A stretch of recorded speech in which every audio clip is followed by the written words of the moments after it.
Mr. Primetime. Happy Friday, man. This is gonna be one of those shows. 3 of them? This is gonna be one of those shows. So, but hey, you know what? Joe Douglas is doing a great job, right? We can't say anything bad about him. We can't criticize the Jets. We can't have objective criticism. We can't, question the direction of anything. He's doing a great job. Praise all the moves. Rebuild's going right. So, hey, what's up? We're there already? You're that angry already? I'm not mad. No, I'm happy. Go team, go. So let's see what we got here. Let's go to the comments. Say hello to everybody. Let's see. There's a lot of comments here already. Some of this shit is just Mr. Primetime. Whoop, that's not the one on the hit. It moves so fast I can't even. Hold on. Let's start this slowly here. We haven't done the comments in a while, so we can go to the comments. Let's see. What we got? Oh my goodness, there's just too much chaos. What's up? Primetime's already steaming. Primetime's a rare form. Yeah, I mean, listen, we got LaMarcus Joyner. We got, Keelan Cole, who's going to be a breakout wideout. Or Dan Feeney. What's there to complain about? Rebuild's going awful. These are shitty. Good evening. What's up? What's up, Travis? What's up, Hunter? See, there's not a lot of happiness here. Everybody's saying hello. Hello. ¿Cómo estás? Have you heard the new song by Howard Jones, The Blade? I have not, but I'm writing it down because I'm a big fan of Howard Jones. And actually, I actually got the Papa Roach Best of Volume 2 today, which is actually pretty good too. Howard Jones, The Blade. I gotta check that out. Enormous fan of him. Sam Darnold Forever. Got that. What's up? Joe Douglas needs to go. I won't even go that far. Trust the process. Yeah. Primetime looking happy as ever. We're all good. Thank everybody for calling in Tuesday night. We definitely appreciate it. Will the Darnold wrap be before 2044? It's coming soon. Stay tuned. Primetime is pissed already. The Jets signed Neal. Is that true? I know it was down to the Jets and the Cowboys. Oh, that'd be cool. Another safety, right? Just what we need. Well, he'd be weak side linebacker, actually. Oh, that's right. Yeah. Howard Jones and Jared Dine. I'll check that out. Hold on. So what do we sign Gerard Davis for then? Speed. Weak side linebacker. I don't know. All right. No, I'm just. Tyson, you excited for Chandler Oliveira? The cool thing about that fight is that it's in front of fans. It's going to be in front of 70,000 fans. The UFC just gives 2 shits, man. They have the big card in Jacksonville, full capacity, and they're doing another card, and they just don't care. So, when's that in April? Coming up, dude. They're both coming up fast. I think the Chandler Oliveira is it's like in May, or they just announced it. Full capacity events. Just UFC is like, you give us a state that has no rules, we're coming down there, we're throwing events. So more power to him. I guess McGregor's going to fight Poirier, I guess, just for a money fight. Yep. Phil Lindsay went to the Texans. I don't see anything on Neal, but no, the last thing that Josina Anderson put was Cowboys Jets. They're down to them. And both teams have ties to them. So I guess Cherry Pie is just screwing around with us. What else is new? Yeah. Let's see what else we got here. What's up, man? One Pride's funny, dude, because any tweet I have, he asked me a direct question, and he tags the person in it. Like I did a funny thing about Rich Cimini, and he's like, Tyson, you don't like Rich? And he tags him in it. Jesus Christ. So of course I'm not going to answer that. I mean, just what did he ask? He asked me something funny too. I think it was about the article that I have pinned on my profile. Like, is this like going to stay up here forever or something? I'm like, damn, bro. Just like tags everything, man. Just. What's up, my koala? How you doing, man? May have to change your name soon because you have some issues. Could you imagine if we did that trade and then all this shit started coming out? Man, it's a that would be typical Jets. But. It's a weird story, man. Like you never can discount any accusations. So I'm like, I don't want to go down that path, but it's just so many weird parts of it where the lawyer's like, I told the police was like, you never told us shit. Like it's just so much stuff going on, man. Yeah, it's not to accuse of anything, but at this point, it's you weird, wonder man. How you facilitate a trade. I mean, from both sides too. I mean, do the Texans just look to try to dump him now for whatever they can? Is there any team that's willing to go above and beyond to get him? I mean, I don't know what's going to happen with that. Dude, let's talk rock radio. I would love to do that. That'd be fun to talk music. I'm telling you, dude, I wouldn't be able to contribute much to that. But dude, I'm addicted. I have a guilty confession. I'm addicted to reaction videos. Like No Life Shaq is a guy that's on YouTube, and all he does, he watches other videos and critiques them. Dude, it's fucking hysterical as shit. I watch it all day long. Like, I'm completely addicted to it now. I can't stop watching. It's ridiculous. What's your feeling on Sam? Is he staying or going? Prime time? I think at this point, you need all the draft picks you can get, so you're probably trading down from 2. I think Douglas is making it clear his plans to build through the draft. So if he can get a haul for 2, I think that's going to be his plan. And just this is why I like my koala. My koala is innovative. My koala is it's just a new name for my koala. Zach the koala. Just like that. Because we are not about controversy here on Let's Talk Jets. We're very politically correct. Thank you, son. I appreciate that. Because God forbid somebody takes that the wrong way. Like, oh, you're supporting your right. You can only imagine. So what else? What else we got in here before we go into it? I guess, dude, reaction videos are hysterical. Primetime, you got to watch them, man. Like No Life Shaq does the Tom McDonald ones. They're awesome. It's so funny, man. Yeah, give me some good ones to watch. Yeah, just go on. I'm not a music aficionado. Go on YouTube. No Life Shaq. Dude, it's funny as shit. He's got like a couple million followers. He's making like hundreds of thousands of dollars off this. It's crazy. Wow. All right, so I guess we could start going through the moves since we said hello to everybody. What's up, Manny? Oh, the Deshaun Watson trade has been bad. Woody Johnson's Twitter account is probably my favorite one at this point. I'm starting to think it might actually be him. It is him. He said I saw you twice today in the thing with the Carl Lawson. You see that? I mean, an intern could still say that, but you better apologize to Woody, man. I'm starting to think it might actually be him. So we got Clancy. What's up, man? So Primetime, what would you like to talk about? I'll give you the floor. No. I mean, I was assuming we would talk about, some of the signings, how everybody's great, and Joe Douglas is doing perfect. But I mean, whatever you want. It's a weird free agency, man. Very weird. Can we just be honest? For the last 2 months, what did we all talk about? What did we want? Go through the draft. Right? No. What did we want to do with this $80 million? We wanted impact players. No. We got impact players. We got 3 of them already. 3? Mm-hmm. Lawson, Davis, and Cole. That's 3 players right there. You're calling Cole an impact player? I am. Good receiver, but I mean, he's probably your 4th option. What was a hole going into the offseason? The wide receiver group, we got 2 good wide receivers to add to the mix. And is that not probably the easiest position that you could have addressed in the draft? So it has been done. It has been now it's in the draft. You want to go through a known commodity? Go through a known commodity. They're both good players. The wide receiver group is upgraded. So you're happy with all the 1-year contracts? I have no problem. The wide receiver group is fine with me. If Cole plays well this year, are you giving him a multi-year extension for $8-9 million a year? I mean, is he that kind of player? If he plays that well, good for him. Go for it.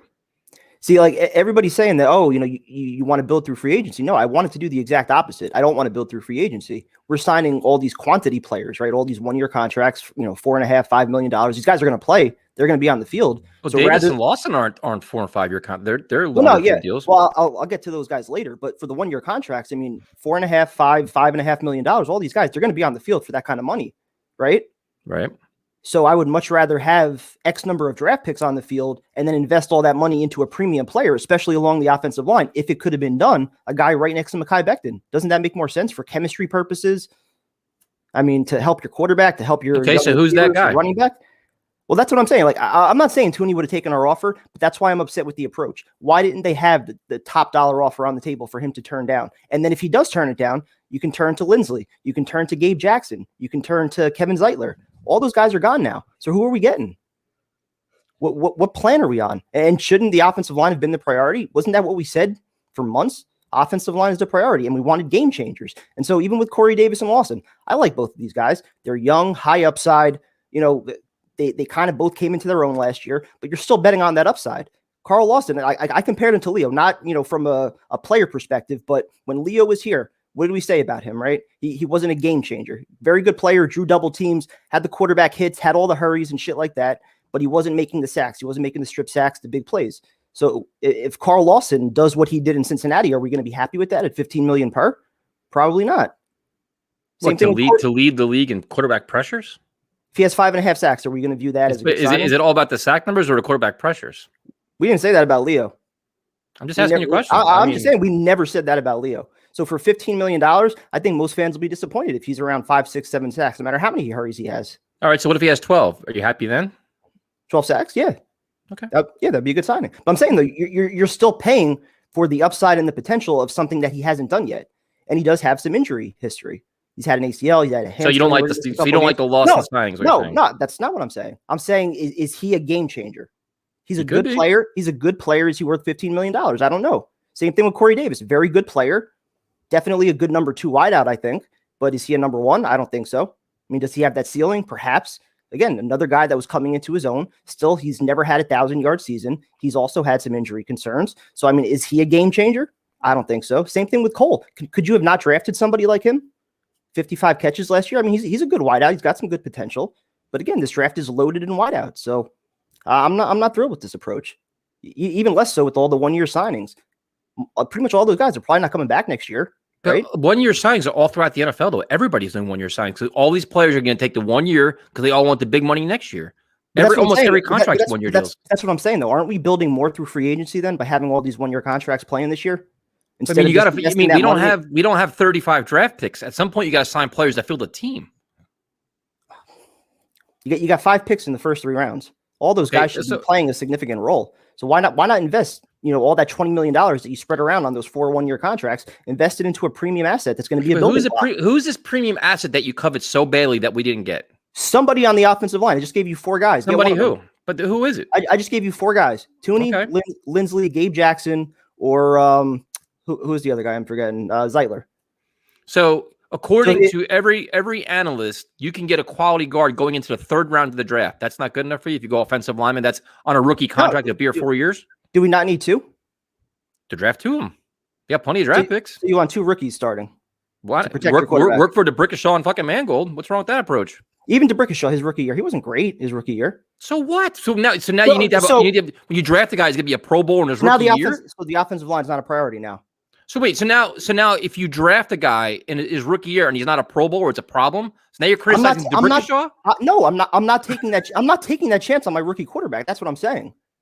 So now drafting an offensive lineman is not good enough because it's too risky. So now you have to get a guy through free agency. How is that even possible? No, because you're going to draft 1, maybe 2 guys. I don't want both of them starting. I don't like both of them. Was there a rule against that? If you're fine taking that chance, okay, but I'm not. The one guard that we took in the mid-rounds last year, you couldn't even see the field. Yeah, you want 2 of them now to start? Listen. If Joe Douglas doesn't draft well, I mean, that's not my fucking problem. That's his problem. But if his plans, listen, I think this offensive line class is very good. I'm going to draft 2 guys high and start them both. Good for you. Go for it. See what happens. Coach them up. I think this class is good too. But again, you've got $80 million. Why not sign somebody if you can? Okay. And if they can't sign them, then what? You just quit? If the guys they want aren't coming here, then what? I mean, you're the guy that wanted to trade back, draft this guy. And now all of a sudden you don't want draft picks to start. When did I say that? Just now. You said you won't start 2 rookie linemen. Why not? The offensive line. They're both good. Start them. Who cares? That's what you have coaches for. So you don't want the proven commodity on the offensive line. The I want one good thing players. that makes everything go. If you're a rebuilding team and you can start a 2nd-year Becton and 2 rookies, guess what you're going to have in a couple years? A fucking offensive line that grew together. Let them all grow. It's not a playoff team this year. Let them all grow together. Or you can have some proven guys on the offensive line, some young guys waiting in the wings as your depth. You got proven guys. You got Van Roten and fucking Alex Lewis. There's your proven guys. Yeah. Okay. All right. I know you're not even serious about that one. I mean, listen, I have no problem if they fucking drafted Creed Humphrey, fine. Start him. Him, Becton, another rookie. I'd be okay with 1 rookie starting at guard. What is the difference between 1 or 2, dude? What the hell's the difference? Why are we taking that chance? Why are we taking that chance? What is a chance? It's called football. So now rookies can't play? No, now we're assuming that rookies should be able to start from day 1 and they're going to be fine. At the most important position that affects our entire offense and whoever our quarterback is. So where in the football field where are rookies allowed to start at? Is there like a where was this talk the last 2 months? Offensive line was the priority, right? And it still is. It is, and it's fucking March 19th. And now we're saying start 2. And now we're saying start 2 mid-round rookies. How did that conversation change? I never said mid-round rookies. What's the 2nd rounder? What's the 1st rounder? Start them.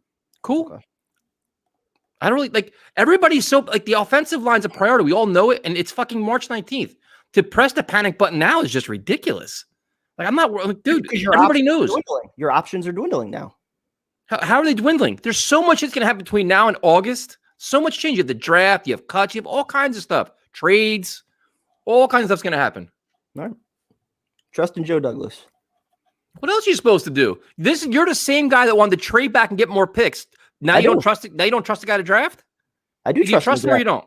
I do trust him to draft. So then, what are you worried about? Why are we making the offensive line the priority going into the draft? So why not? When we had $80 million, if he thinks he can get excellent value there, instead of spending $20 million on Thuney, have a free agent in house, yes. So instead of spending $20 million on Thuney, you have 5 offensive linemen that need to start. Instead of spending money on Thuney, you can draft a guy that you believe in. How many building blocks do we have on the offensive line right now? How many? I have no idea. I'm not a fucking coach. Mekhi Becton and who else? Mekhi Becton and who else?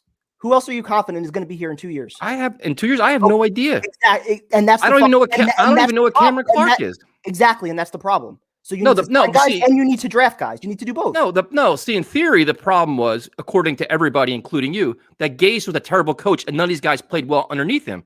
So maybe McGovern's actually good. Maybe they like Van Roten. Maybe they like Lewis. Maybe Cameron Clark's actually good under a real coaching staff. Isn't that the argument? They didn't maximize potential of many players. That's the chance we're going to take. Well, I mean, somebody's got to know this. I'm an outsider. I'm just a fucking fan watching this shit. So with now all of a sudden, if you can rebuild one position, why is it not the offensive line? Everybody, you value all these draft picks, and then I say commit two high picks to offensive linemen. Oh, you can't do that, man. You can't start them. Why not? You can commit. You're a rebuilding team. It's exactly what you do. Starting both guys. You want to start 2 rookies on the interior. I don't want to do that. So what? Who cares? What do you have coaching staffs for? You coach them well, and furthermore, a brand new coaching staff that we don't know nothing about. I'm high on them, but we don't know nothing about them. So what? Who cares? It's going to be scared. So now you're going to be. So now you're scared of rookies, scared of the coaching staff. No, I didn't want rookies on the offensive line. Why not? Because why should we be in that position with all the money we have? Because you're not getting the guys that you want in free agency. So then you go to a different option and you draft them. So what? Because you're not getting the guys you want. You just said so. Again, why didn't we have plan A, B, C, D ready to go? What if this is our plan B and you just can't deal with it because it's just not the plan that you like? It's a shitty plan then. So now building through the draft, which you spreaked for the last 6 fucking months, is not a good plan. Why can't you build through the draft through wide receiver, running back, through pass rushers, corners? Why not build through the draft through offensive linemen, the most important spots? So now building through the draft only means that $80 million and address your most important need. So building through the draft doesn't apply to the offensive line. It applies everywhere else. No, you can address your offensive line, but why start 2 rookies? Why start 2 rookies if you don't have to? Why is that a problem? Why not have a veteran presence on the O-line? So now starting rookies on the offensive line is a problem. Kevin Mawai, free agent. Pete Kendall, free agent. Damian Woody, free agent. Alan Faneca, free agent. How did those guys help the quarterback? That's fine. You got Fant. You got McGovern. Okay. There's 2 free agents. Now starting 2 rookies is a problem. That's wild, dude. I could care less. Let them start. If they feel comfortable starting them, they earn it. Let them play. Who cares? It's ridiculous. How's it? You're the one that's been speaking built through the draft. So now built through the draft only means certain positions? How is that even possible? That's insane. Because I still want to take offensive linemen. I'm not starting 2 rookies on the offensive line. We have so many fucking needs. Why should that have to be the priority? Those are your biggest ones. If you find 2 very good offensive linemen, you're like, you know what? You can't start because you're a rookie. You got to sit out and let's play somebody else instead. You play them. You play them and coach them up. Have some fun. Watch some young football. Learn together. Okay, so you're taking that chance on a guy that didn't hit on anything. No, Joe Douglas will be taking a chance, not me. I'm not involved in this. That's Joe Douglas. That's what I'm saying.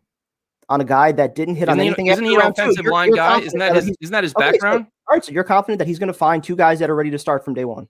Listen, I'm confident by August they will have an offensive line that is comparable and consistent and be okay. Okay, all right, trust the process. Go Jets, go. I mean, it's just different opinions, I guess. That's just I don't have this same anger. It's not they're not going out and spending all this wild shit because a lot of guys didn't want to come in. They chose other options. But they are spending though. But they are spending. Yeah, you don't like Lawson, I do. You don't like Davis, I do. You have Who said I didn't like them? You just called Carl. You compared Carl Lawson to Leonard Williams, and you're calling. You're calling that a diss. You're calling because you're not understanding. Hey, so you're discounting them for being young players on the rise with explosive abilities. But now that's not good enough because there's all these risks around them. There's risks around every player in the NFL. Every player, no matter who it is. He's a fucking risk.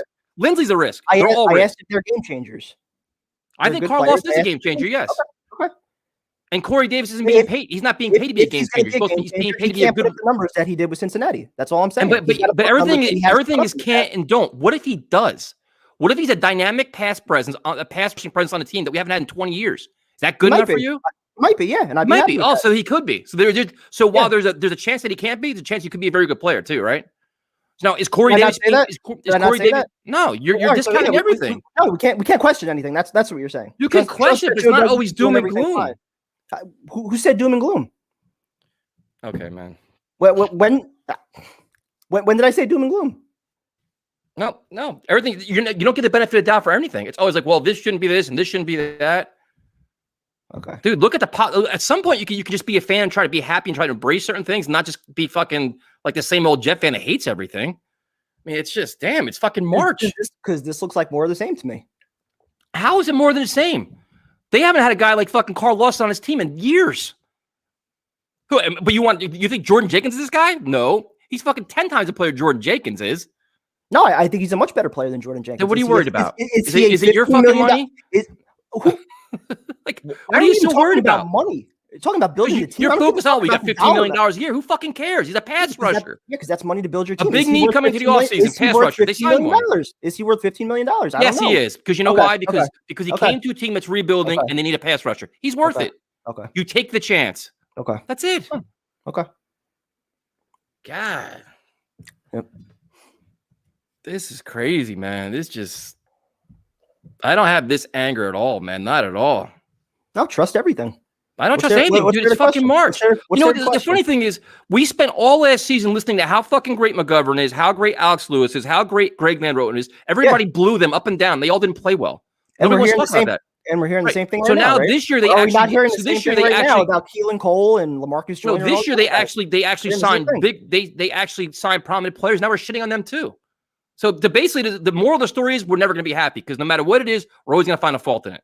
There is no perfect player. Because I'm sure if they gave Thuney $20 million a year, they fucking overpaid. Now they can't afford nobody else. This is bullshit. He's one injury away. I wouldn't have been saying that. What do you want me to stop, man? What should I stop? Questioning things? You're trying to be positive? Okay, I'll stop. No, you're not questioning anything. Nasir, I'll stop.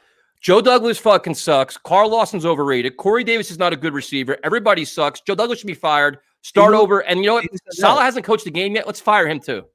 Are you happy now? Is everybody happy? Who said that? Man.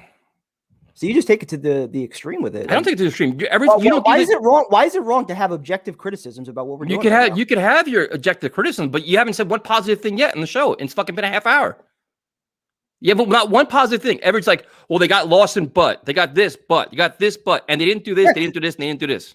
Based on what they've proven in the NFL, are they worth the contract that they got? I think that's so. So in your world, what is Carl Lawson worth? No, I like the upside on both guys. But in your world, what would you have paid him? What would you have paid him? It's hard to say. Well, no, again, you know what you should have paid him. What should you have paid him? I'm saying you obviously wanted a pass rusher, right? So you identified him. That's fine. I'm trusting that they're going to get the most out of him. But you don't like the price tag. What would you have paid him? No, I'm saying that for that price tag, he's got to be a legitimate game changer. So I'm fine with whoever they wanted to add as pass rusher. I'm not saying I know more than Salah as far as what he needs for a fit on his defense. They identified Lawson, fine. But for $15 million a year to sit here and act like if he does what he did in Cincinnati, we're not going to be pissed off as fans, bullshit, because we had the exact same situation with the guy that we ran out of town that we didn't want to pay $15 million a year, who did the exact same thing. Pressures, hurries, hits, but he didn't have the sacks. He didn't have the game-changing plays. So that's all I'm saying. If Lawson is the same player that he was in Cincinnati, we would be pissed off. If he can reach his potential, which I think he can because he's only 26 years old, we're all going to be thrilled with it. So I'm fine with it. Okay. There's no reason we can't question that. I mean, I'm not questioning it because we need a pass rusher.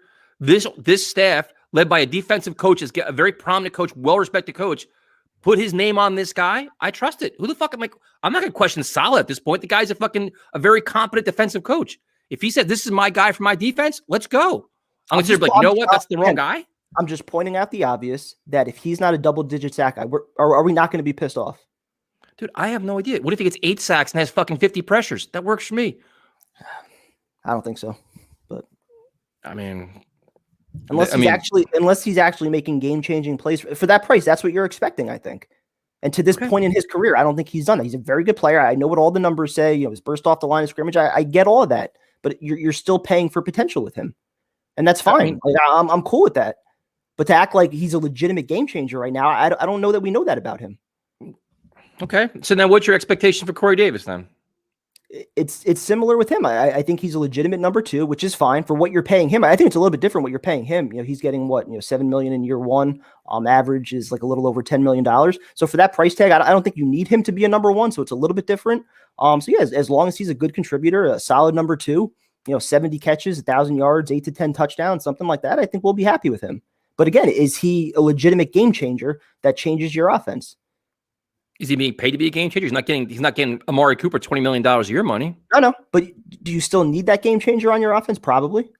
I mean, right now, if you go into this season with Crowder, Mims, Davis, and Cole, and Berrios, and all those other clowns, dude, it's a solid wide receiver group. It's better than anything we've had in recent years. No, especially if you have an offense that's fucking get the ball out of your hands fast and get the guys the ball in space. No, absolutely. That's a well-rounded group. I like it, but you're also, I think, still kind of one injury away from having some questions, and you still don't have that guy that strikes fear. You could be one injury away, but also at the same time, you could also draft a receiver in this highly touted wide receiver class. So then you have all these guys plus a rookie. You actually have some solid depth in a wide receiver room, especially if you keep Crowder. I mean, how the hell how can you argue about that? You're probably 5 deep at wide receiver. No, I'm perfectly fine with that. I think they're going to draft somebody. I hope they draft 2 guys. They should draft somebody. And that's the thing. Like, I would have been perfectly fine having some of these receivers start, play from day 1. I think that's the easier position to transition to the NFL. We saw it last year within the first 3-4 rounds. How many guys stepped in right away and they were game changers? Right. So then the wide receiver group, which is a big concern, is basically going to be addressed once they draft the guy. So that's also what I'm questioning, though. Like, why was wide receiver the priority in free agency when that was probably the easiest thing that you could address in the draft and have, step in right away? Whereas your offensive line, where you need 5 guys, the only signing we have right now is Feeney. I don't understand how you didn't want to sign any receivers. You wanted Allen Robinson and Godwin for how long? Now that they got Davis, you don't want Davis? As we got closer, I didn't expect any of those guys to happen. But you wanted to spend the money on those guys, either Godwin or Robinson, even Juju at some point. And then now I would have been okay if they did. I mean, so now it's not a matter. It's a matter of who the player was, not the money. The slot guys, you're basically just swapping out with Crowder. But again, with Godwin and Robinson, you're getting a legitimate number 1. I mean, I think that's a different conversation. Okay, so the money could be spent on the top guys, not the mid-tier guys. Isn't that what we talked about, having game changers? Yeah, I think Corey Davis is very good, man. I think he's much better than people think he is. As long as he can stay healthy. I'm not shitting on Corey Davis. Again, he's a well-rounded player. He stretches the field. Good. So how's that a bad thing? I get all that. It's not a bad thing. I'm just saying, do we have a number 1 wideout? Is he a game changer? What's his ceiling? So if he gives you 75 catches, is that a bad thing? No, I would sign up for that right now. I'd be fine with that. Okay. So has he done that yet in his career? No, he hasn't.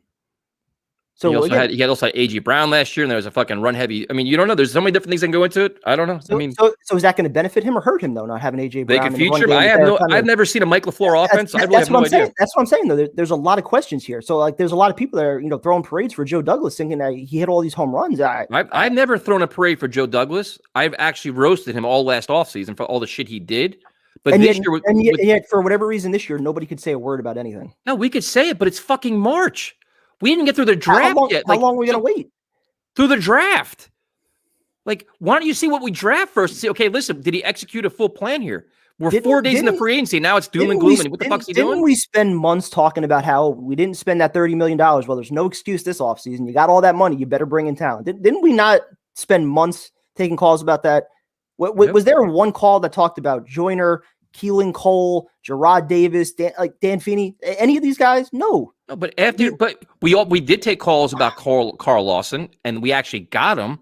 People like Corey Davis. I don't have a problem with that. And then the lower tier signings, the mid tier signings. I mean, I don't sit here and act like I know the fucking center from the Chargers. Like, I know who Joyner is. I've seen him play before. I've seen Keelan Cole play before. I've seen Keanu Neal play before. You're not going to sign 22 All-Stars this offseason. And that's not what I wanted to do. That's the opposite of what I wanted to do, which is why I don't like. You want to go big game hunting, but unfortunately, the big game didn't want to come here. So that's just the breaks.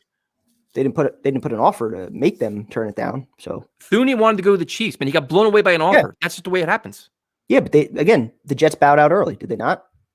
Well, I mean, I think they realized they couldn't compete with the fucking Chiefs. At some point, you cut your losses. But again, that's my point, though. So right away, you put the offer on the table, top dollar. He turns you down. Then you shift to Plan B. That's what they're at right now. They're at Plan B now. So how did Plan B not involve either Lindsley, Gabe Jackson, or Zeitler? How do you know that the guys they don't want, dude? We don't know what they want on offense. How do we know? It's fucking March. They may be saying, you know what? They don't want talented offensive linemen. No, they're saying, hey, you know what? We're going to build through the draft like you've been preaching all this time. I want to build through the draft. Why take that chance on only the draft with the offensive line? Why? Wait, isn't that what you're supposed to do? You're supposed to draft your team. You get all your young players and rookie contracts build that way. Why take that chance on the offensive line with only rookies? You've got $80 million. You get your best value that you can get. If you don't get Thune, you move on. That's it. And maybe they actually like the governor. Said a damn word about value coming into this offseason. Nobody. Yeah, actually, we said you got to maximize your resource. You get the best bang for your buck. Everybody said that. And you think we're doing that? That's how free agency works. All these one-year contracts that are probably not coming back next year. The same one-year contracts that every other team is doing the same thing with? There's one-year contracts. Players don't want to sign long-term. They want to go 1 year this year and get their big money next year. And how many teams had the luxury that the Jets had with $80 million? Right, but you don't understand. The $80 million doesn't matter when players aren't getting the money they want, so they're willing to take less this year, get on a team, and they get the big money next year. So they're all doing it.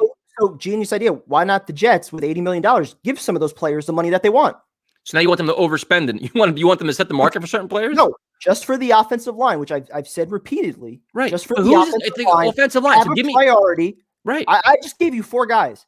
Right. What if Joe Douglas doesn't agree with you? And the 4 guys that you're labeling, he doesn't want. Okay, so you think that's fine then? The 4 guys that we just talked about, those guys aren't. They had interest in Thuney, did they not? And Thuney got blown away by the Chiefs, so they lost out on him. It didn't work out. Did they put in the offer that the Chiefs did? No, they got blown away. Okay, they didn't put the offer in. So they put a value on it and said, you know what? No, they put a value on him and said, you know what? We're not one player away. We're not giving him $17 million a year. We don't think he's worth it. And you move on. So then you say, you know what? We can get a better option later on in terms of drafting a guy and get different value. Better option dude, you got to look at you have to have a long-term plan here. If they don't want to give him $20 million, say, you know what? We'll go here and we'll draft somebody. We'll go to Plan B. Their Plan B doesn't maybe make you happy, but that's another plan. Okay, so again, instead of giving Thuney $20 million, we signed Keelan Cole, Dan Feeney, and these other guys for 1 year. And then you can go to the build to the draft program, which you've been talking about for fucking months. And I'm still talking about building through the draft. So what are you so worried about? The offensive line is going to get addressed. Just not the way you want. Because I want to draft and sign guys on the offensive line. You couldn't give me one guy other than Becton that's a sure thing to be an anchor on this offensive line beyond next year. So that's 4. That's the way it is, dude. Because you know why? That's because they haven't. Because Cameron Clark hasn't played yet. Cameron Clark hasn't played yet, and they haven't drafted anybody yet. Exactly. So they can get all their pieces over the next 3 months. Everything you're talking about is unknown, right? They could get it. They might get it. Cameron Clark might be it. It's all fucking unknown. We need potentially 4 guys. Definitely, we need 2 guards. We don't know what McGovern and Sanchez. So the only slam dunk in your eyes was Thuney, and that's it. No, I gave you 4 guys. I gave you Thuney. I gave you Lindsley. You could even throw Hudson in there, who was traded for a 3rd round pick. In the Jets' eyes, they don't need Jackson for a 5th round pick. Yeah, in the Jets' eyes, they don't need a center. So Lindsley doesn't apply. They don't need a center. They're not looking for a center. Okay, so then what's wrong with Zeitler then? What's wrong with Gabe Jackson for a 5th round pick? They obviously didn't want him. Okay. Yeah, so they know more than we do. Those guys aren't. That's what their job is. Okay, we didn't need them. I mean, this is you. Everybody wants to give Joe Douglas credit for being an offensive guy and having a plan and building through the draft. We're now in fucking. Had that work last year. Wait, so now this is a whole new coaching staff with a whole new system. How do we know what guys? Everybody's throwing out names. How do we know they fit in the system these guys are going to run? We don't know what they're going to run. Everybody's assuming all this shit. Like they know what Mike LaFleur's offense is, what his vision is, what this offensive line coach wants for his system. We're assuming all these things. We don't know a fucking thing. All right, so it just so happens that the top 5, 6 offensive linemen don't fit LaFleur's system. That's what we're saying. Or they didn't want to come here, or they couldn't get a deal done. It's not like this Jets are some fucking big luxury. Oh, we got to go play for the New York Jets now. Everybody's excited to come here. Why would you want to come here? Sell your vision. Pay top dollar. What vision are you selling? What vision are you selling? We're rebuilding, and we have a coach everybody likes. Did we not spend 2 months saying that we now have a players coach? Players are going to want to come here. You have all the money. Defensive players. 90% of players, if you offer top dollar, you'll get them to come here. So seems like a lot of players. There's a lot of players that have been taking less to go to where they really want to go to. The exceptions like Juju and Tooney, you know, if he wanted to go to the Chiefs for a winner, there are absolutely certain There's been several players taking less to go back to their team or go to place where they can win and be better. And again, think about how many guys didn't sign on that initial first wave, right? So if you were willing to overpay and offer somebody a contract that was, you know, well more than somebody else, you'd probably be able to get your guy. So how did they not identify somebody over the last few months and say, you know what, this is somebody that we need, this is still especially the first along week the of free offensive agency. line. But again, along the offensive line, I mean, who are you getting now? So now the whole market's completely washed up. Now there's nothing else left to do here.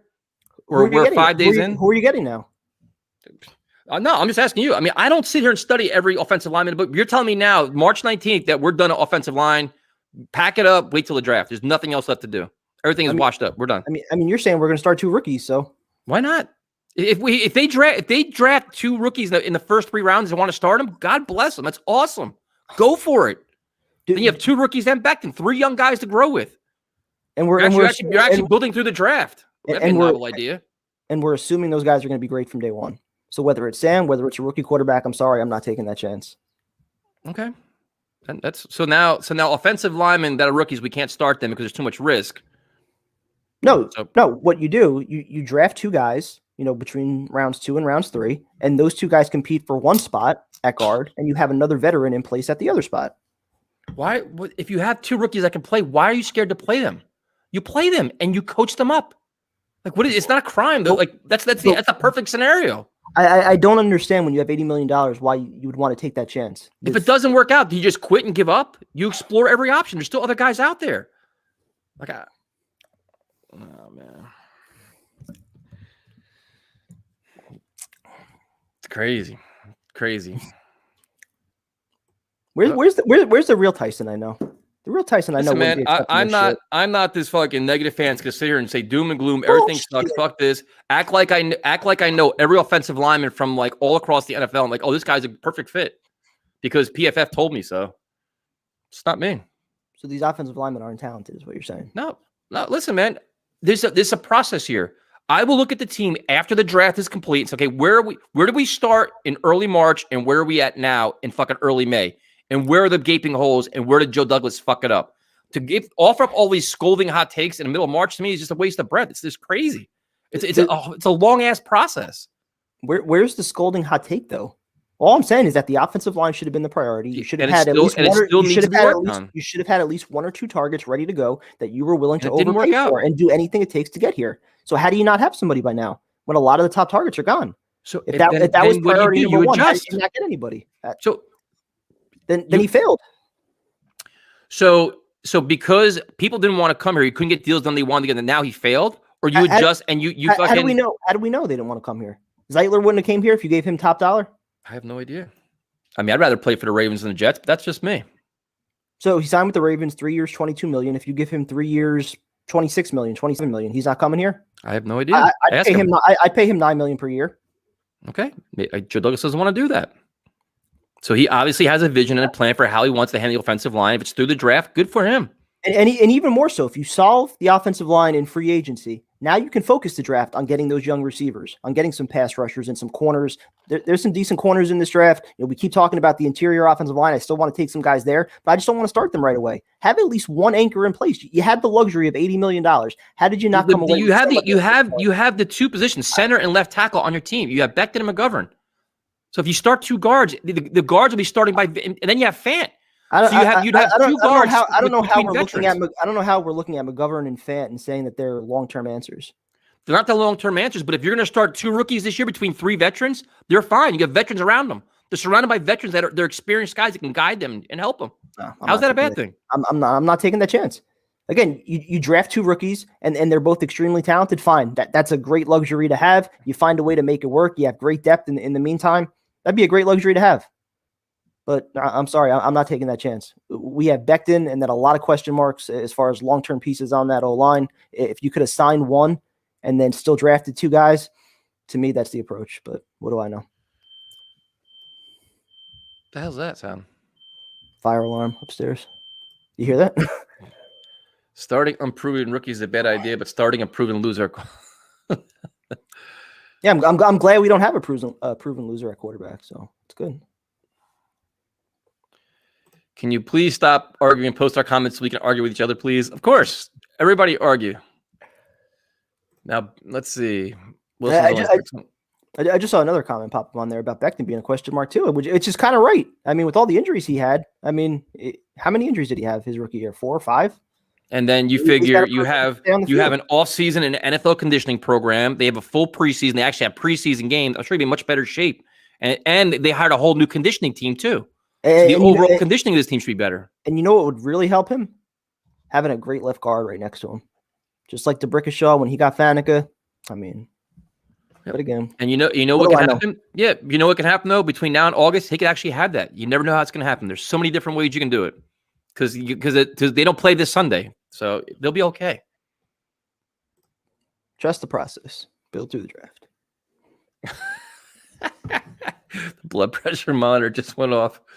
Let's see what we got here. You got a coach now who won't play Becton when he's hurt, hopefully. Yep. And they got a whole new conditioning staff, too. They got a whole new fucking strength and whatever program or. I just saw another pop up. I'll definitely be happy when we draft Sewell. Trade back as Sewell. That'll trim me up a little bit on the O-line.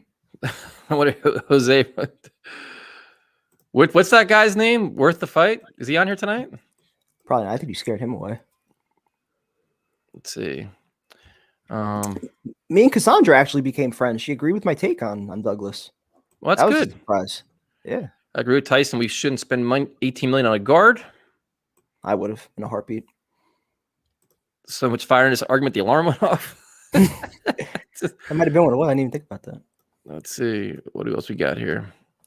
Primetime steaks are burning. Aren't you supposed to be having a cook-off too? So you have a wrap that you owe us and a cook-off. Yes, I have a wrap-off with, who is it, Mark, I think? No, John in Lakehurst. Yeah, I got a wrap-off with him, and then the cook-off is with Vinny. So I got to get back to Vinny on that. But yeah, baseball season's tough, man. Dude, you got to tell me, man. And now you said her name wrong again, so. What did I say? Cassandra. Oh, Cassandra. Shit, I forget. Fuck, I don't know. Where can Primetime leave a bad Yelp review?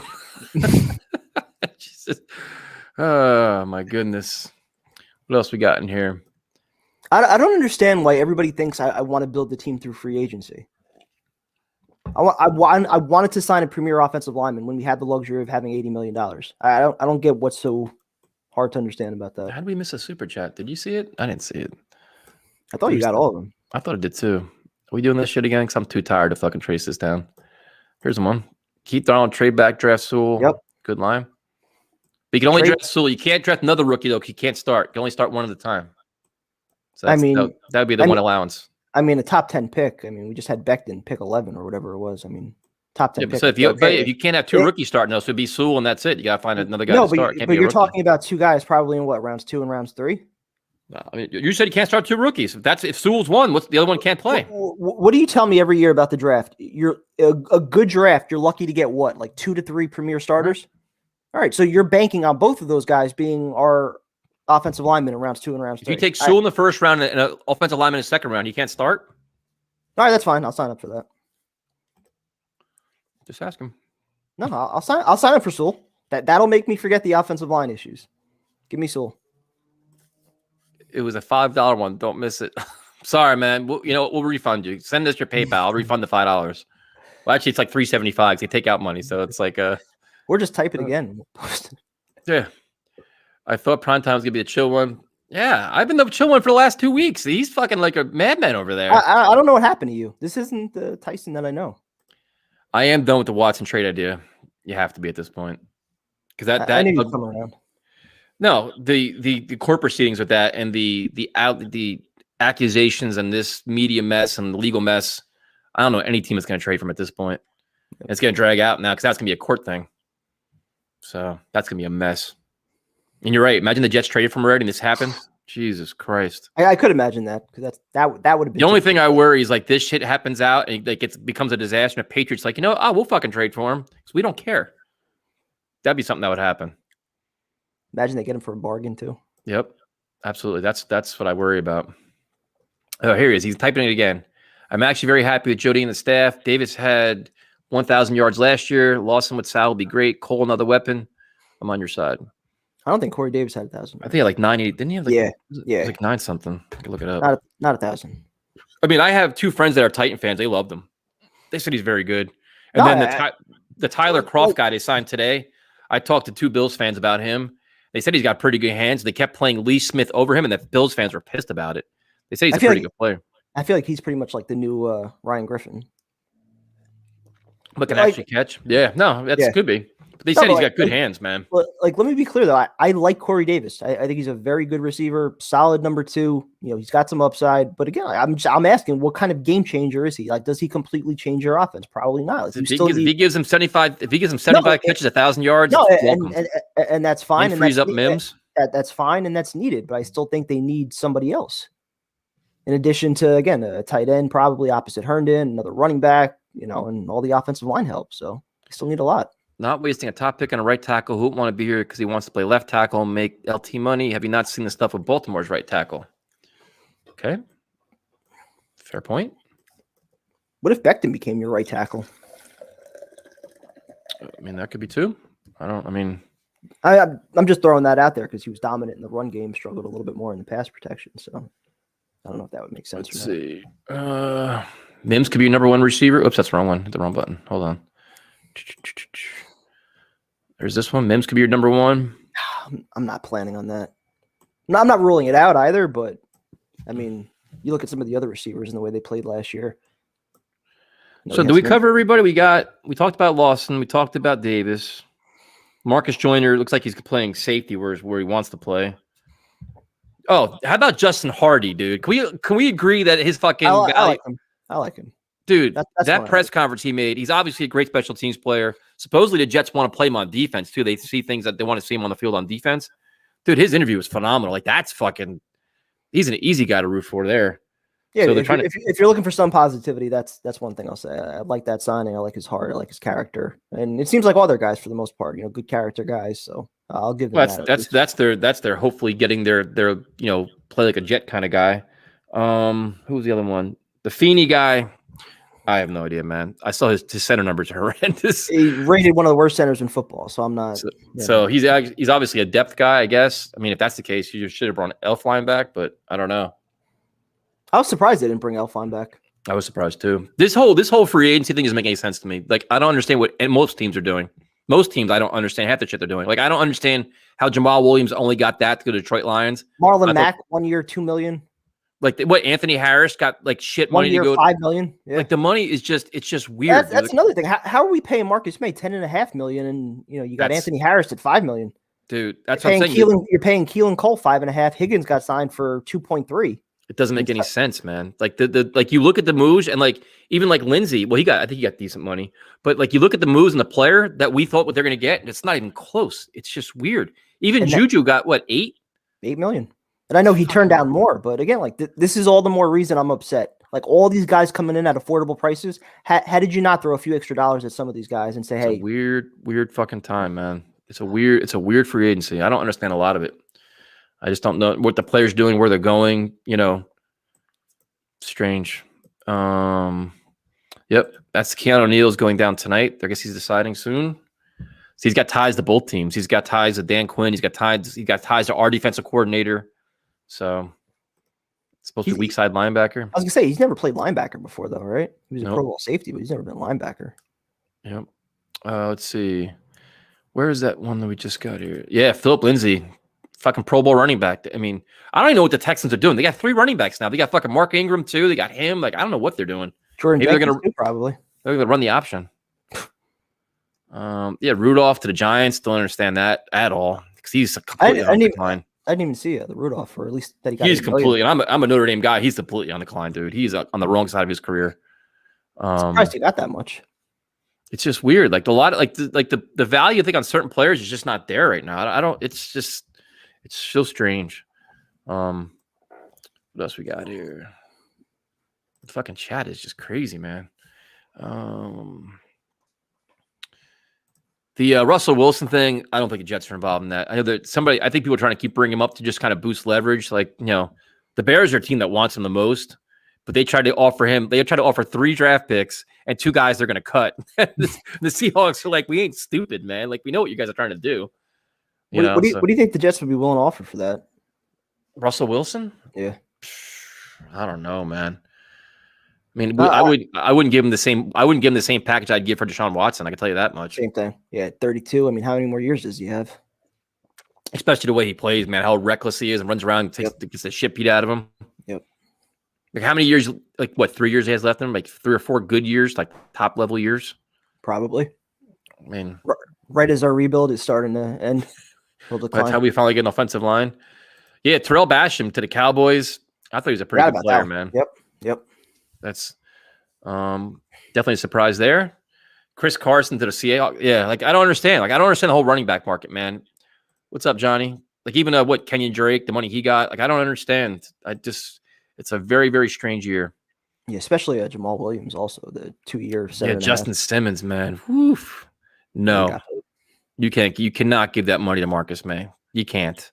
No fucking way. I wouldn't. No way in hell. And this is a good question. I thought CJ Beathard would be a foregone conclusion. Like that just made a lot of sense to me. And he's interviewing visiting somewhere else right now, isn't he? James Morgan. But like CJ Beathard, like to bring in like a quarterback that already knows your offense just makes a lot of sense, doesn't it? Like, wouldn't I thought so. But that I don't understand. That's another thing.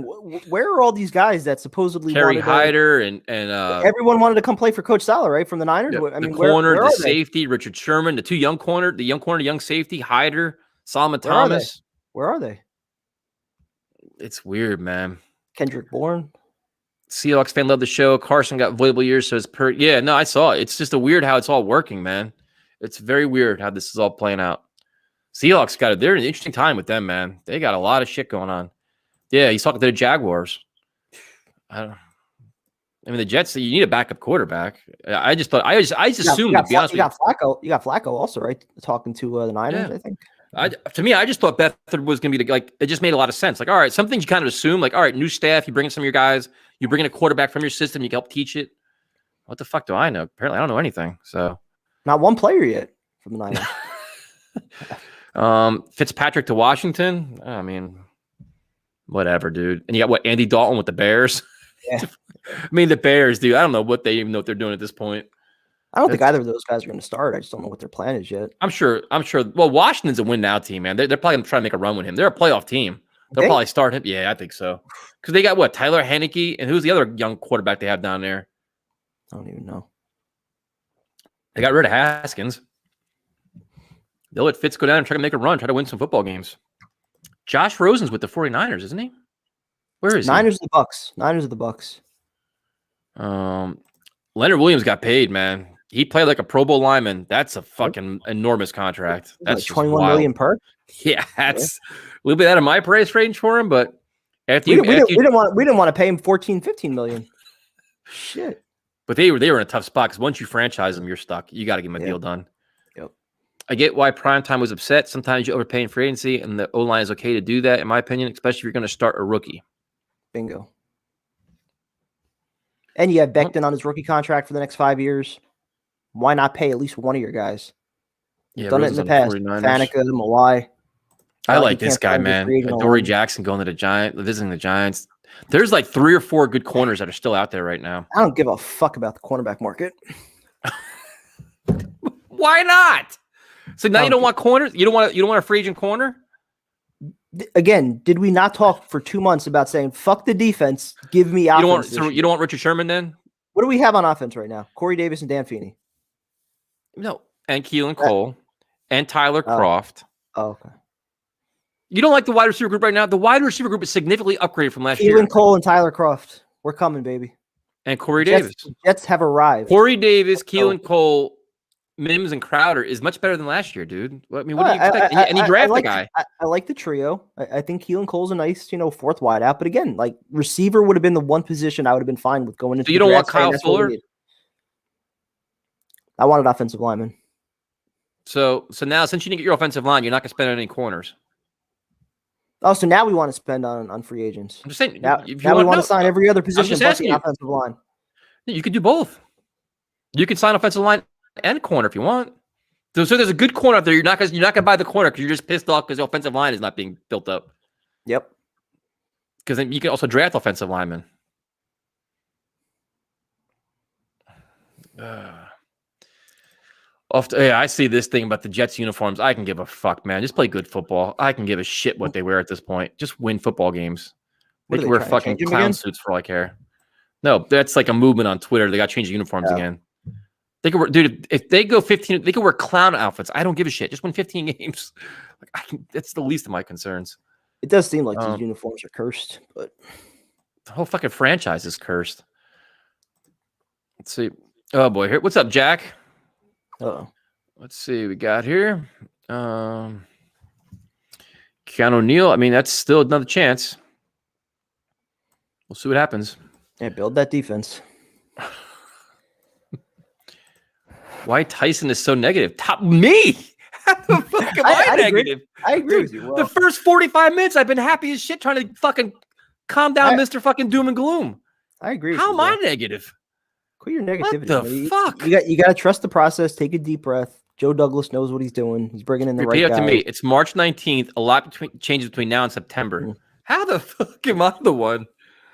Ay. Phew. Jet fans, man. I get it, but dude, it's so early.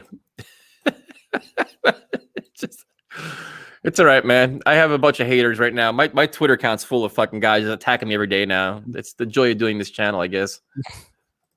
It's unbelievable. Let's see. Okay. Apparently he meant me. Oh. That's it there. Thank you. At least assign the negativity to the right person, at least. How am I being negative? What are you talking about? Let's see. So we got, and now, Cassandra, I agree with you earlier, but now you're just being bitter. Yep. Now you guys are back to fighting again. She's upset about the Flyers losing 9-0. That's all. I disagree with previous comment. I get that's a different position, but overpaying for Tremaine, Mosley, Bill, how'd that work out? Bill, don't buy. So hold on a second. Hold on a second. Oh. Every time we talk about past drafts being bad, what do we say about Joe Douglas? We can't lump him in with McCagnon and Idzik, right? He's a different guy, right? Do we not say that? I mean, he's got a lot to prove, in my opinion. Okay, but we don't assume that because past drafts were bad that Joe Douglas can't build through the draft, right? Do what?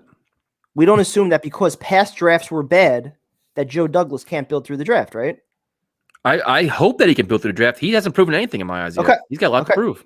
But why do we automatically assume that because past free agent signings were bad, that if we sign a guy like Tooney, he's automatically going to be a bust? I never said it. I never said no, I'm not saying you, but I'm saying a lot of people are automatically assuming that because we signed the wrong players in the past, that identifying the right player now and overpaying him is automatically going to lead to the same shit. Oh, no, I'm not saying that. Listen. Yeah, no, I'm not saying you are. I'm saying a lot of people are saying that, though. And I'm not even saying to, go out there and sign, 5 or 6, top free agents. I'm saying identify your one or top 2 guys on the offensive line and be willing to overpay to get them. And that's why I'm pissed off that they didn't do that. No, dude, if they went out and spent fucking 18 on fucking Thuney and fucking 15 on Lindsley, okay. I understand what you're trying to do. Okay. But then you got to figure out, and like I could see all the different points of view. The goal is the same: rebuild your offensive line. It's just a matter of how you want to get there.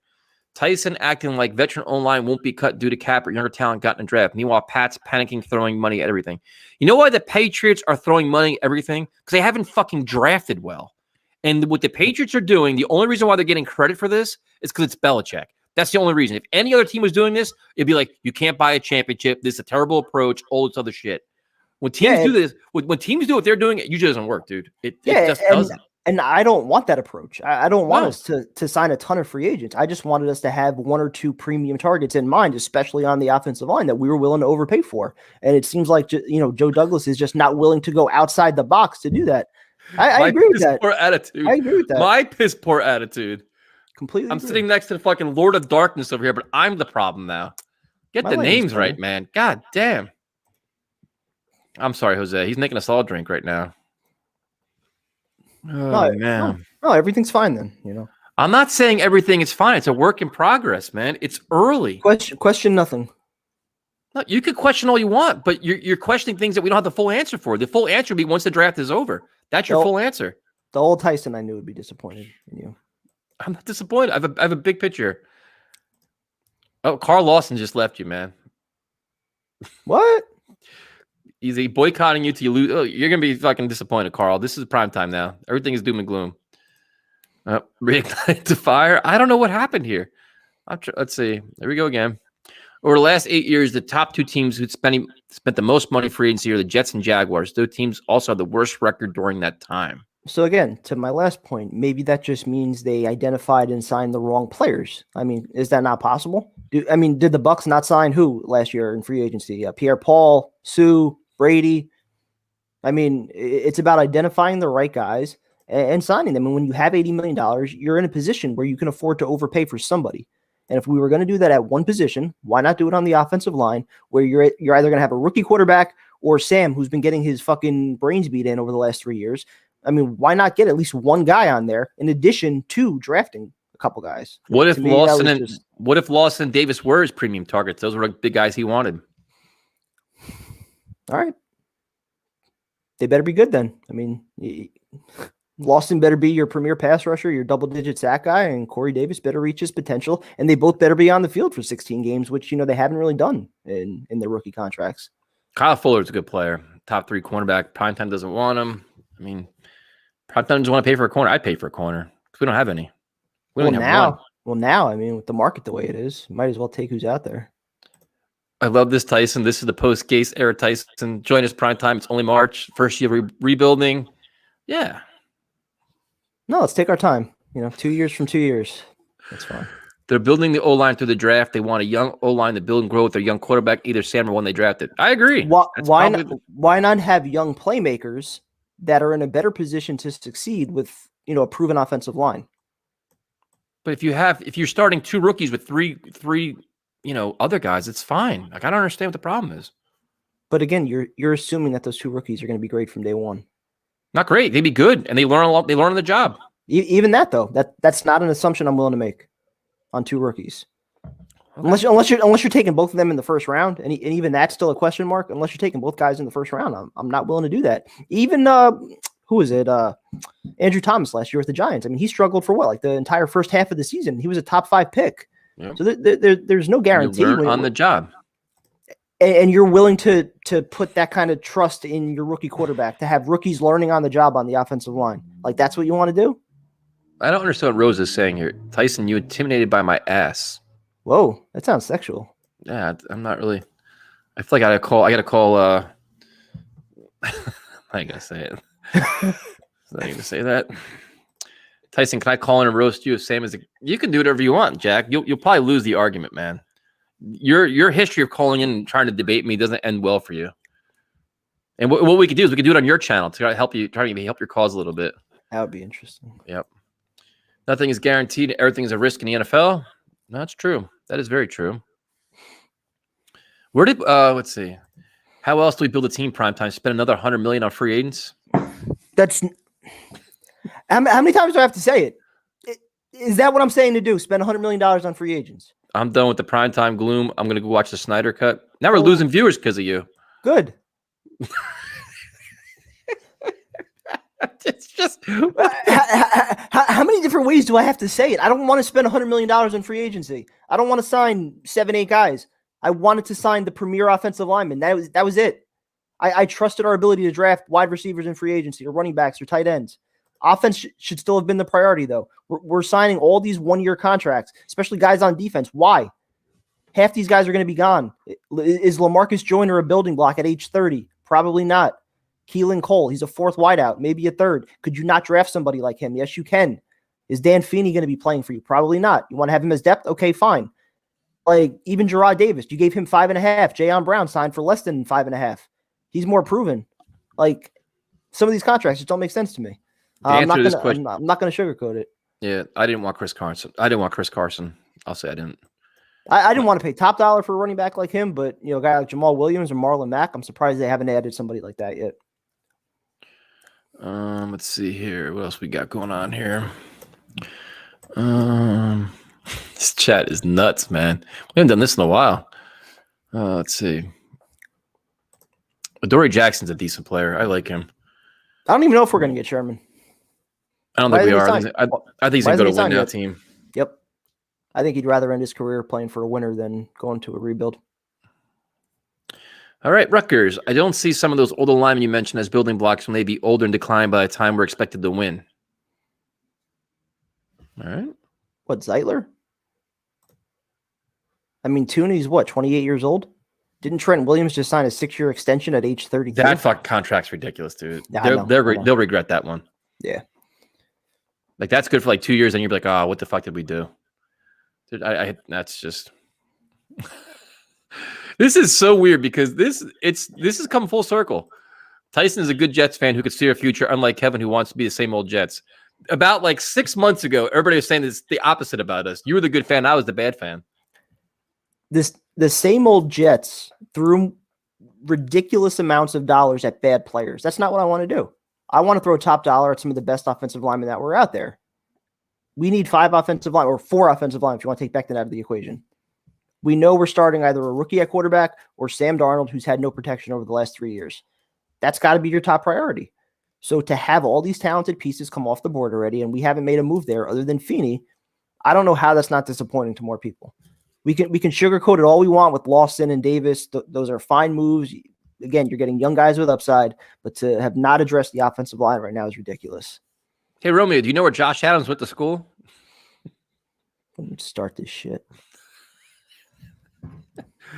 You have to get to the point where these top players choose us over better teams. Well, that comes when you start making the playoffs, man. You got to become a winning team with a quarterback that's playing well. Until then, you're not going to be that. That takes time. Why did Conklin choose the Browns last year? I have no idea. You don't want to play for Gase, would you?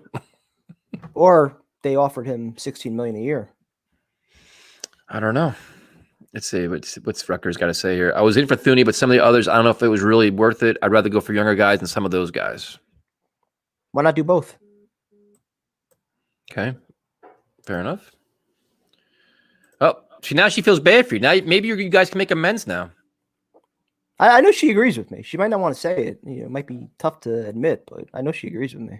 Browns have talent. Look at the Bills. The players. I mean, everybody's going to the Bills now. Their own players are staying there for discounts now, that's what you want. That's your goal. So, let's see. Why is my phone blowing up? Did something happen? Somebody get signed?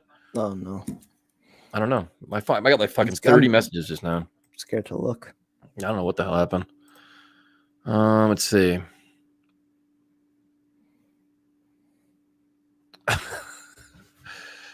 Rutgers on tonight versus Clemson. Let's see. That's tonight? I guess so.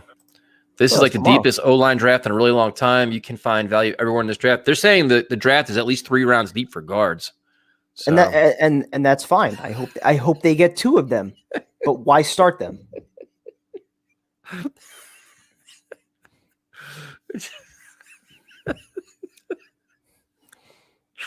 It was only a matter of time for somebody came up with that one. Now she says she agrees, but you've done a bad job trying to prove your point. All right, I did a video on it. So you proved my point for me. What points have I missed so far? Yes, we will have a live draft show. We will definitely do that. That's for sure. I don't know. I don't know what to do here. Don't say the O word. They play at 9:20 prime time. Yeah, they're gonna lose. I should put money on Clemson right now. Oh, so you're that guy. You're just a bitter, angry Bart right now. What is wrong? What? I don't like Rutgers. Why don't you like Rutgers now? What's wrong with Rutgers? I've never liked Rutgers. You know why? I can tell you the moment that I stopped liking Rutgers. Actually, I never cared about them because nobody talked about them. But then right when I was graduating high school, it was my freshman year of college. That was the Ray Rice year where they were top 25, and everybody just jumped on the bandwagon. Suddenly, everybody was wearing their Rutgers shit. Everybody was the biggest Rutgers fan. I thought that was fake. So from that moment on, I didn't like Rutgers. But you're embracing your home state, man. It's a college in our state. I don't give a shit about that. I didn't go to. I went to Montclair State. I didn't go to Rutgers. I don't give a shit about them. It's a college in your state, man. That had made a big run. How can you not be? So what? So does Seton Hall every year. Who gives a shit? Rose, it's not very often I agree with you, Rose. But now prime time is shitting on Rutgers. It's just they're not going to win tonight. Let's get real.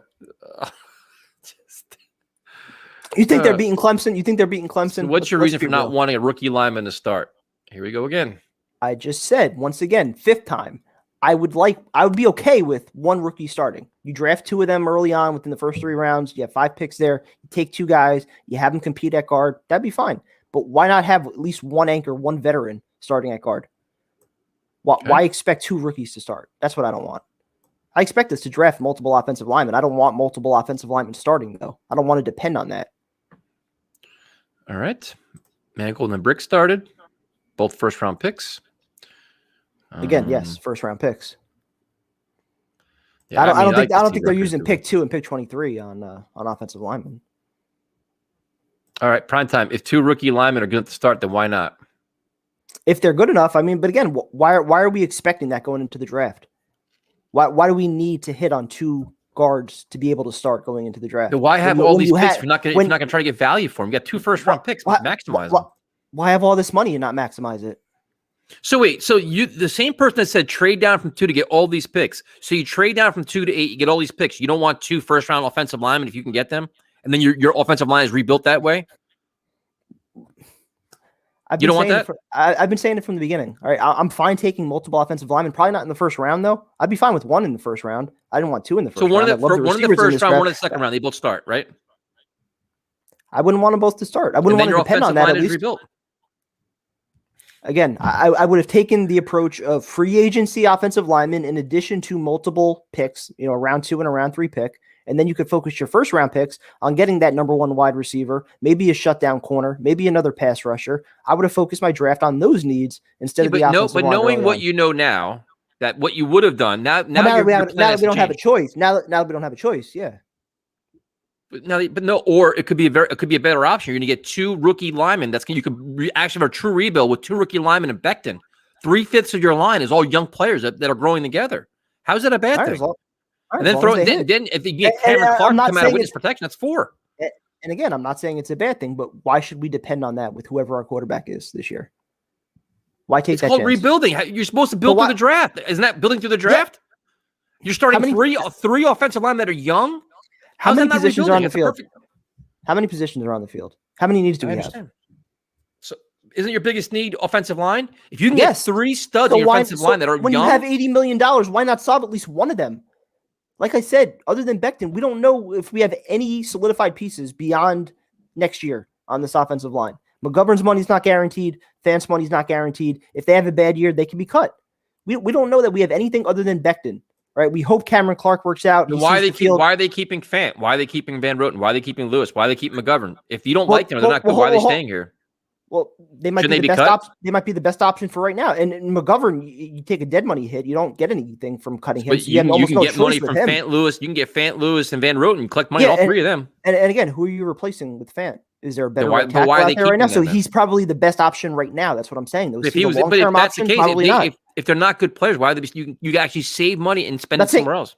I'm not saying he's not an okay player, but he's probably the best option for right now with what he's making. Who are you signing to replace him? I mean, Mitchell Schwartz, maybe. I think he's still out there. Other than that, I mean, what tackles are out? Mitchell Schwartz, can he pass a physical? I'm saying that what tackles are out there. So Fant's probably your best option right now, which is why you're going to keep him. But is he a long-term piece? Is he going to be here 2-3 years from now? I wouldn't bet on that. Same thing with McGovern. So you might need 4 offensive linemen, which is all the more reason you sign guys and you draft guys, and you let it all play out. Okay. You complain as much as Jack in the freezing water. Fuck off, Rose. That's actually a funny one, Rose. That's clever. That's very good.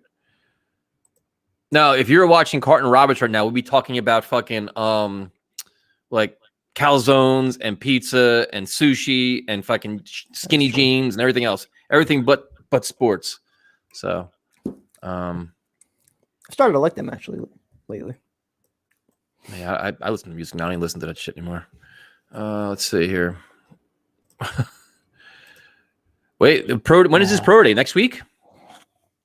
Yeah, boy. And let me guess, we're going to see all the same throws that Sam Darnold made in his pro day. He doesn't have that kind of velocity. Yeah, he does. No way. No, Kid velocity, can sling it. But Darnold can sling it too. Darnold was throwing 60-yard bombs in the rain. What are we talking about? I don't know how this happened, Meatball. I don't know how this happened. I don't know where the role changed, but somehow the angry cloud went to fucking Primetime's house. You changed. I didn't. You changed. Tyson, can we use the Jets cap space to get a new co-host? Gotta start a GoFundMe. We can't even afford Tyrone right now. We gotta upgrade fucking Kevin. That's true. Holy shit.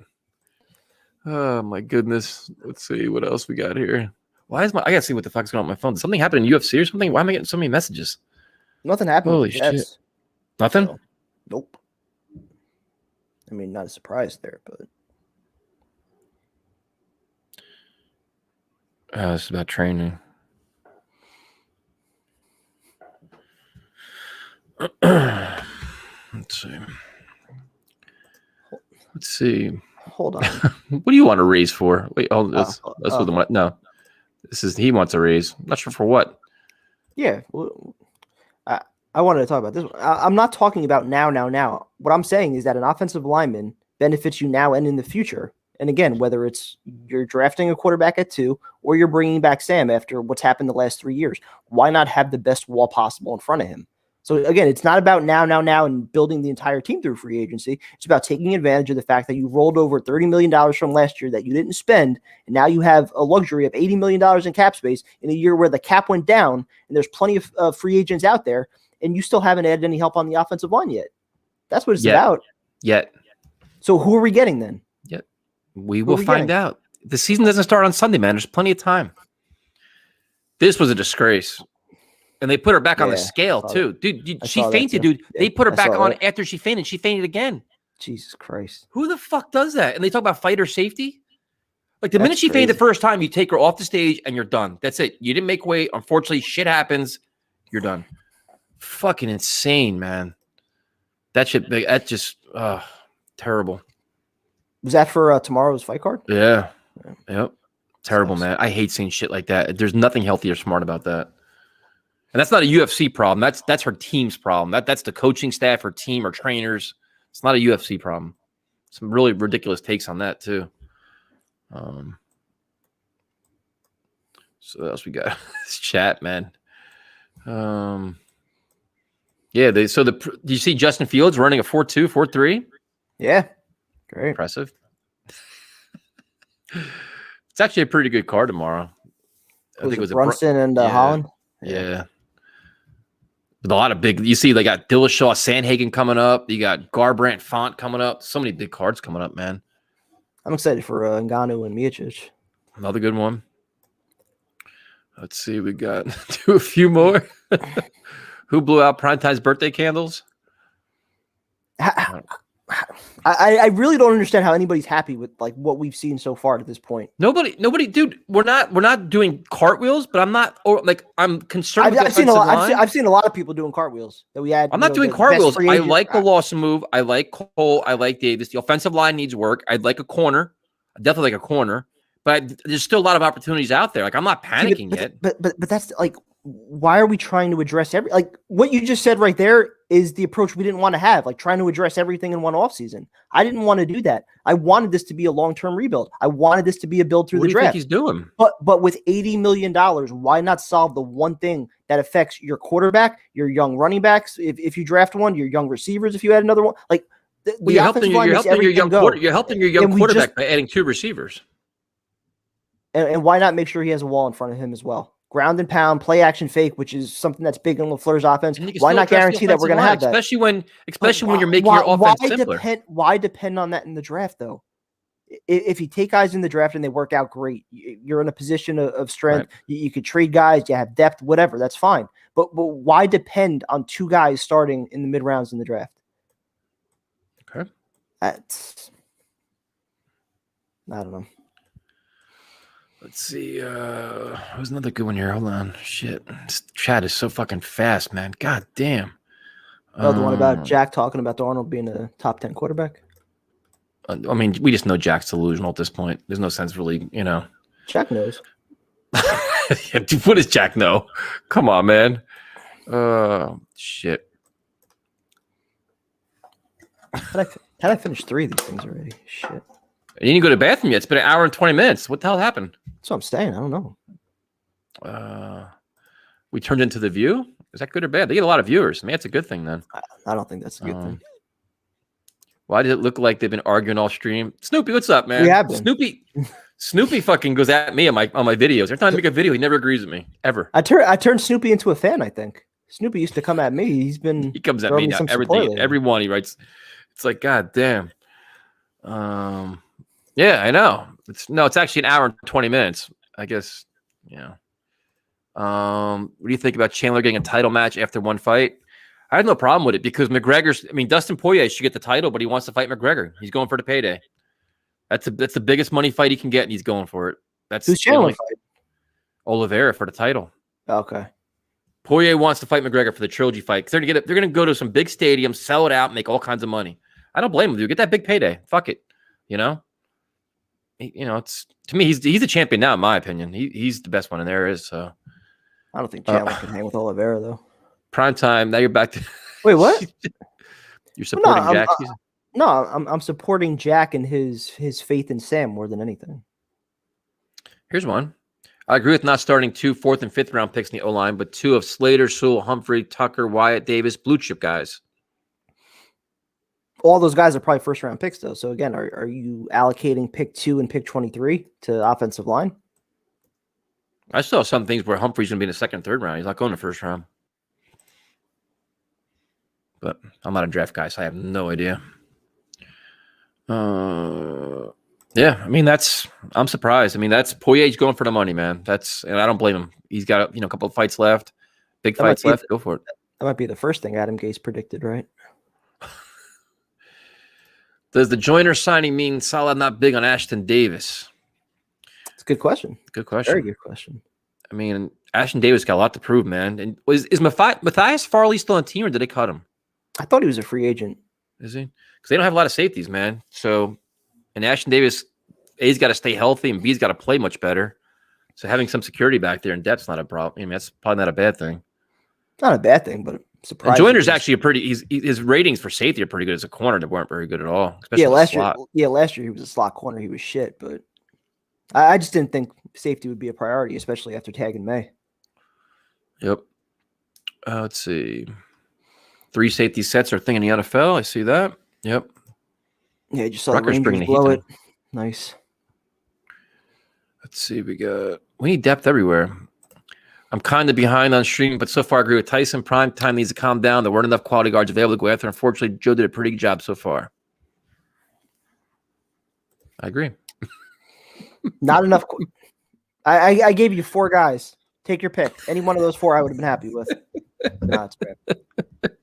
They don't fit the LaFleur offense, I guess. We don't need them. Who owns this channel? YouTube owns it. Primetime, you're undervaluing the importance of good coach. Pat said O-line brings Scarnecchia back. Oh, yeah. Dante Scarnecchia is one of the best coaches in football. I'm not undervaluing the importance of a good coach, but again, why take any chances? That's what I don't understand. And I'm trusting a good coach in Salah, actually, to get more out of a defense with less. I would have been fine with that going into this year. Some young players on defense with high upside, not making a lot of money. Give them a chance. Trust Coach Salah to build them up. But take no chances on your quarterback, whoever it is. Make sure you have a wall in front of them. Make sure you have playmakers in front of them. All your premium resources should have been used towards that. And I'm sticking with that. And that's what we talked about for months. It's bad when Rose is starting to side up with me, man. That's not a... Fuck Rose. It's never good, man. When she starts she hates both of us, but if I get any kind of positive sense from her, it's bad. Show me one conversation where we were talking like this prior to free agency. We're justifying everything now. I agree. Justin Hardy definitely blew me away as well. I'm not justifying anything. I'm saying it's a work in progress. Some things I like, some things I don't like. We're justifying everything right now. That's what we're doing. No, it's an incomplete. Your off-season rebuild isn't 5 days. It's 3 months. So you gotta just let it play out till after the draft and say, okay, when the dust settles, where are we at now? No, listen, look at Jack talking shit. Tyson, you're going to cry when Sam is the quarterback for week 1 of the Jets? No, man, I'm not going to cry. Let him play, and hopefully he plays well. It is what it is, man.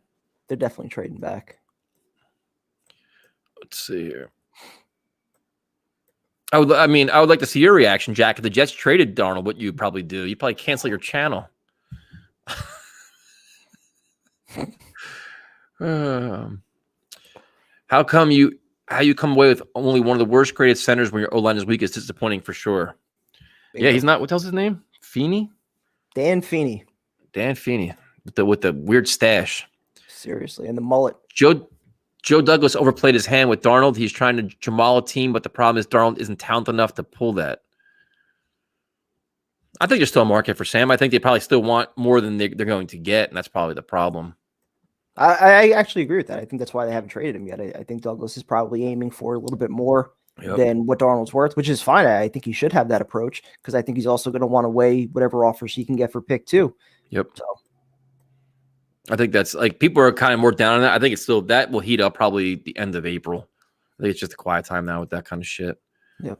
I'm just here for all the hot takes. One Zach Wilson and Justin Fields do their workouts. Just can't wait. I'm here for it, man. I may stream that shit when they do it. I may go fucking live for that and just stream it. Take the day off of work. Me and Zach Wilson just. Well, when did you become a Zach Wilson? When the fuck did this happen? Did you see that rocket arm and his fucking hand speed, man? No, hold on. I remember. I think it was late January. Yep, never heard of him. People were calling in, mentioning. I did a deep dive, and your first reaction was like, "Oh, that was your." Every time somebody mentioned, I had to do a deep dive in the film, and now he's the guy. No, I'd never say he was a guy. I got to watch his pro day and do my full evaluation. Right now, pick 2. Who are you taking? Zach Wilson, absolutely. It's a fucking no-brainer. Come on, man. You see that arm? You see him fucking run around in shorts, throw the ball around? You see Darnold do it in the rain? Yeah, see, I wasn't impressed by it. When you watch Zach Wilson's throwing motion and you watch Sam, it's so much quicker, man. That's just that's like lightning, man. He's like Aaron Rodgers and Patrick Mahomes. Isn't that what Jake said? Oh, that was Justin Fields. I'm all in. George. George, I did a deep dive on the film over the last couple of weeks. I'm doing studying. Oh, okay. What games did you watch? What teams? I watched the YouTube highlights from Sam's rookie year, and I compared them. Okay. Did a deep dive on this film. Yep, it's like everybody else does. You can't take. Chris Sims did a good job. He did. Deep dive into your home, which is a garbage can. Thank you. I appreciate that. Back at you. I'm just a hater. This is true. Let's see. Pro day doesn't tell much. Zach Wilson reads the field and Darnold stares down targets and throws in the triple coverage. Here we go. And now we're back on this. I like that one. That's a good name. Wall Street Wilson. That's a good one. Get the shirts made now. I already have my Donald shirt. I don't need it. My son agrees. My new son, Zach. Tyson hates Sam because of the beating USC put on Notre Dame's. No, I hate Sam because I watched the last 3 years. That's probably why. The last 3 years? 3 years. Did you say one word about replacing Sam after year 1 or year 2? Well, no, the rookie year you can't because his first year and you played well the last couple of games. Even after year 2? Year 2, I already had my concerns. He was 7-6 as a starter with shit around him. He wasn't playing well. he wasn't lighting up. We were saying playing better. What was he? 19 touchdowns, 13 picks, something like that. I mean, that was. We said last year was gonna be we need to see a big improvement last year. No. Hold on. No. Hold on. No. I have the audio to prove that, and you know it. No, we said the media said last year was a make or break year for Sam Darnold. The first time they put that narrative out there, we did shows where we said, no. This isn't a make or break year for Darnold. This is a make or break year for Adam Gase. And but Sam had to show improvement. And then suddenly by week 3 or week 4, it transformed into make or break for Sam Darnold. Break out the bingo board. It's bullshit. Get it out. Bullshit. And the Rangers just fucking lost. This is ridiculous. Let's see. Would you welcome Darnold to the Bucs for number 32 overall, both for Darnold and the Jets? Nah. Yes. Nah. Not worth it. Done deal. Number 2 pick gets you a lot more. Primetime's having a bad night. He's just angry. Having a great night. Angry, man. Angry dude. What's there to be happy about? Because you know what? Spring is in the air. It'll be 50s and 60s next week. The state is opening back up. We're getting out of our houses. Let me rephrase. Things happening in the world. Let me rephrase. What's there to be happy about with the Jets? We got a pass rusher. We got a receiver. We got 2 receivers. Plenty of opportunities staring us in the face. Plenty of opportunities in the draft. 2 first-round picks. New coach. New offense. New quarterback. It's gonna be good, man. Lots to be excited about. When do we get a new quarterback? That's happening. Oh. Let's see. You don't see the writing on the wall at this point? Nope. Darn. Prime time has gone full Karen. I don't. He's angry, man. I understand being skeptical, but to this point, if we had one caller, one viewer that said this was the path that they wanted, where 5 days into free agency, the only premium signing we would have on offense is Corey Davis. The only signing we would have on the offensive line is Dan Feeney. The only signing we'd have on the offensive line is Dan Feeney. This isn't what anybody talked about. This isn't what we wanted. We'd be surprised. You're not mentioning Davis and Cole, though. We wanted a different approach. Right, but it didn't work out. But you still have plenty of time you have other ways to build the offensive lineup. It's not the end of the world. All I know is the easiest way, we blew it. Now we blew it. It's over. Yep. The sky is completely fallen. Yep. It's over. Yep. There's no way to salvage the offensive line. I said the easiest way, we blew it. Yes. The easiest way is just spend money endlessly and sign the biggest names available. No, sign the top guard and then also draft well. So you get a top guard, but you can still draft well and still have the same outcome. They can still have a good offensive line this year. It's not the way you want. You hope. I mean, we're all hoping, dude. Your plan, even with your plan, you got to hope it works out. But my plan was for a proven top 5 guard. Your plan is for unknowns in the draft. There's no guarantee that Thuney comes here and plays lights out. You never know. He could decline fast. You never know. He can get hurt. Who knows? No idea. Let's see here. So next year when Sam sucks, we can trade all the assets we got from number 2 pick, move up and draft a quarterback. Yeah, I mean, I don't know the quarterback class for next year. I have no idea who they are.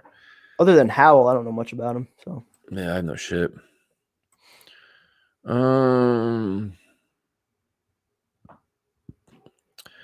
Okay. You should have signed the best players, and everyone shouldn't be given Douglas tons of praise, but it's not the end of the world. Nope, because there's still plenty of time. Cassandra waffles more than Tyrone. The easiest path is not always the right path. Thank you. That's a very good one. That's a very good one. Agree with that. So now you attacked her. She'll be attacking you. Good. She can attack me while I get another drink and go to the bathroom. Just we definitely weren't. We were not. He wanted to go to a winning team. A winning team that with the most money took him. So not really much you can do about that. I'm not really sure what else to talk about here. I don't know what else to talk about here. I mean, I don't know what we're gonna do here. Where is this? Primetime says fast forward in the season of 2022. Let's see. Maybe had a bad practice. I don't know what happened, to be honest with you. Let's see here. Yeah, I saw one thing where they said next year is that the 4 quarterbacks this year are significantly higher than the 4 quarterbacks for next year. I saw that, the one PFF little thing they did. You will regret not taking Zach Wilson. Prime time, I'm done, man. If you have anything else to talk about, we can wrap this up. I have nothing really to say. So no, that's it for me. I'm good. I mean, fight. I'm good, man. Apparently, everything is good. It's just playoffs. Here we come. I mean, I'm good. If you want to talk, let's see. I agree with Prime Time, and now he's mad that I think he's done a bad job of proving his point. Okay, then the move is not to come off as super salty, just be logical. I asked you how I didn't prove my point. What points did I miss? All right. Well, I guess we can wrap this up. Thank everybody for joining us. We appreciate it. Enjoy your weekend. We back Monday night. We'll talk to you later.